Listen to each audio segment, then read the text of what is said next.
Hi, Mana. Hi. Thank you so much for helping my project. Of course. Could you say a little bit about yourself? For sure. Yeah, I'm Mana. I'm a sophomore at Rice University. I'm studying computer science and cognitive sciences.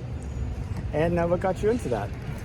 I think I've always been interested in like inventing or building things, and so I got into coding at a young age, like building games on Scratch. That kind of evolved into like building apps that like help people, and I've also been interested in the brain and like its inner workings. So that's kind of like how I got into cog sci. Yeah. That's awesome. And what's the most interesting thing about the brain that you've learned so far? Oh, I think just like neuroplasticity, like the brain's ability to adapt, and just like the variety of like different brains there are out there. It sounds kind of weird, but yeah, I mean it's just like it's such an interesting, like it's like a creature of its own. Yeah. And when you say different brains, are you talking about like human brains, or you're taling about like Yeah, different human brains, just like okay. different like variations, and like it's a very complex structure. So yeah. Yeah. Wow, that's awesome. Yeah. Well, did you know that NASA is planning to send astronauts back to the moon? Yes. Yeah. What do you think about it? I mean, I heard that they're planning to put the first woman and first person of color on the moon, which is an awesome step forward for diversity, and an awesome step forward for all girls in STEM.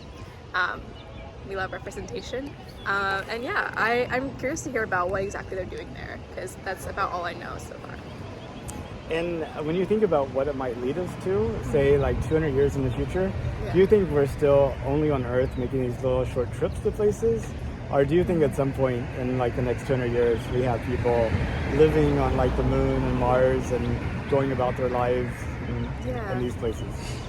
I definitely see people, like humankind in space. I think it's kind of our destiny to go out into space, and a lot of people are like working towards that future, and if we branch out from Earth and explore the possibilities out there. So yes, I would not be surprised at all to even see like within the next like 100 years, like people living in space. Wow. And if you could, would you take a trip to space? Yeah, for sure. I mean, if it's free, then most certainly, but I highly doubt it will be free. How far would you consider going? I mean, I think I'd love to go to the moon. I don't know how much I feel about going further. Depends on how long it'll take and what obligations I have on Earth. But yeah. And if you had your trip to the moon, is there anything special that you would consider doing there that you would want to do? Just experiencing gravity differently. Yeah, I would want to see the Earth too from like perspective of the moon. That's awesome. Well, Mana, thank you so much for your time. Thank you. And nice talking to you. Nice talking to you too.